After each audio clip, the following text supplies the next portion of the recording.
If your new song barely crossed 100 streams, I get it. It hurts. But before you give up, here's a truth that most musicians miss. Streams don't define your worth.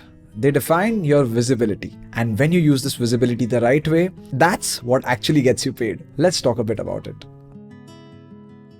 Hi, I'm Saurabh Shetty, a singer-songwriter, live performer, and music producer who spent years trying to balance passion projects with actual income. I've had songs that barely reached 100 streams and some gigs which paid a month's rent. Just the past week, I'd gone to a recording studio in order to sing for a music producer, and this same work, which had barely 100 streams, actually got him interested in my music production skills and landed me a paid collaboration with the same music producer. And that's what I mean. Your released music isn't ever wasted.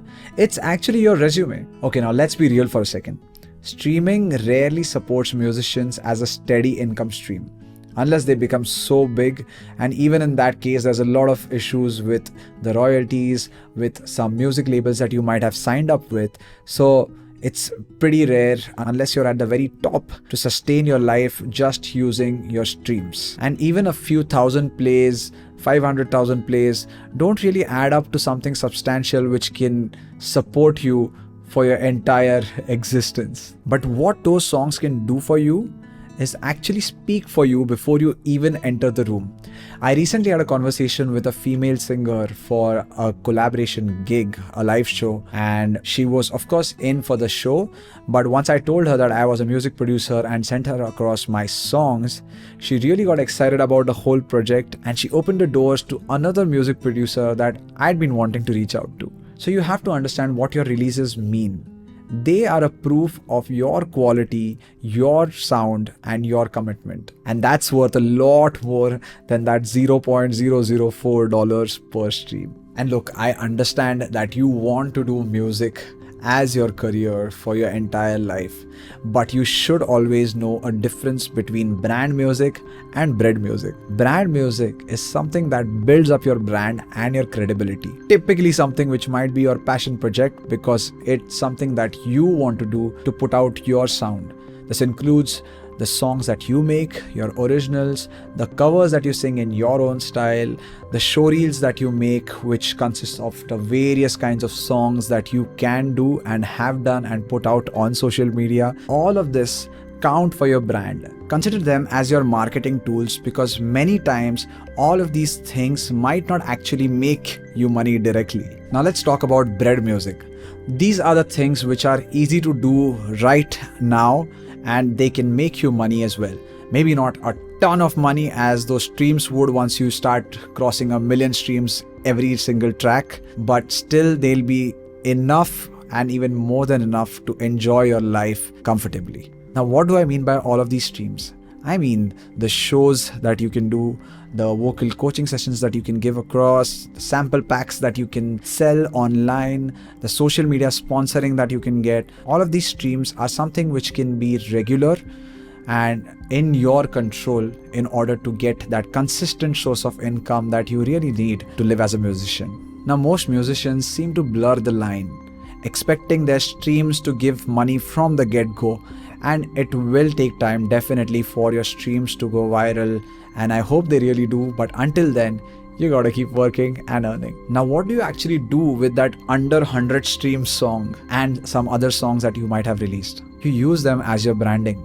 You create a killer portfolio with all the data, which is the songs that you've released and maybe links to them which people can access and understand your sound and your quality. This portfolio might just land you that big collaboration or that big piece of work ahead in the form of shows or a music label deal. Remember, your released work is your calling card. It travels a lot farther than you do. I've had so many experiences and heard many more experiences where people have released their music, almost forgot about it, and many years later, someone came across that piece of music and they've landed an amazing project because of that music. I feel like our job as musicians is to create music, not expect music to fulfill some kind of income strategy.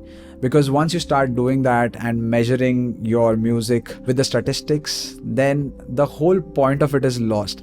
I've frequently found myself being lost because of such statistical view of your releases, because your music is something that is your voice. And I feel for most musicians, they came into music because they wanted to just speak out and put out their voice in the form of their music, either instrumental or lyrically. So what you have to do is focus on making the music, and then on the part of earning with music, you use that music but do a little bit more on the side. Also remember, respect every stream of income you can find in music, because as it is, it's a very competitive field with a lot of people vying for that prime opportunity. So make sure you understand all the ways of earning income as a musician, which you can also find on my video, the link of which will be put up somewhere over here and in the description as well. Also consider subscribing to this channel if you found this information worthwhile. So all of these sources of income, stop considering them as side hustles and understand them more as career fuel. Use them to reinvest in your gear, your music videos, and your releases and marketing. And that's how you actually turn the loop. Gigs fund songs, and songs get you gigs. So as a simple thought, when you stop measuring your songs as statistics and income streams and more as your assets, the whole game changes. Your mindset changes, because then you're looking forward to making a big long-term investment in yourself and your career as a musician. So streams directly might not pay your bill, but the songs that you have made would definitely open doors that can help you out in that way. So remember, don't chase streams, chase your strategy. Hit subscribe and let's turn your music journey into a working career right here on Music in Progress.